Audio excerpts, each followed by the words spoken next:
ஏங்க என்னப்பா ஏங்க ஊர் திருவிழாவுக்கு எல்லாருக்கும் ட்ரெஸ் எடுத்துட்டு போகணும்லாங்க. என்னப்பா பண்றது? நானும் விஷயமா நினைச்சிட்டு இருக்கேன். கையில காசு வேற இல்ல. காசு இல்லன்னு நம்ம அப்படியே இருக்க முடியுமாங்க? இந்தாமாம்மா, இத வச்சு காசு ரெடி பண்ணிட்டு வாங்க. என்னப்பா இத போய் ஏங்க தாய் இல்லாத அந்த பிள்ளைக்கு நமக்கு அம்மா இருந்தா எல்லாம் செஞ்சிருவாங்களே, இல்லன்னு எந்த குறையும் தெரியக்கூடாதுங்க. தாய்க்கு தாயா நானும், தாப்புன நீங்களும் தாங்க இருந்து பாத்துக்கணும். என்ன தனம், இப்ப உங்களுக்கு எல்லாம் ட்ரெஸ் எடுக்கலையா? என்னக்கா அம்மா இருந்த வரைக்கும் வந்து எடுத்து கொடுப்பாங்க. இந்த உங்க அண்ணன் மதனி வர மாதிரி இருக்கு.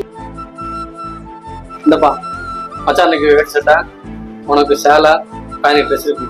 இந்த தனம் எதுக்கு நீ இவ்வளவு செலவு? இதுல என்னப்பா செலவு இருக்குது? அதே மாதிரி நாங்க வரும்போது நீ பேசிட்டு இருந்தது கேட்டோம். அம்மா இல்லன்னு நீ எப்பயுமே வருத்தப்படாதப்பா. நானும் உங்க அண்ணனும் எப்பயும் உனக்கு தாய் தப்பனா இருந்து உனக்கு செய்ய வேண்டியதெல்லாம் நாங்க செய்வோம். சரி, நீ எப்பயும் சந்தோஷமா இருக்கணும்.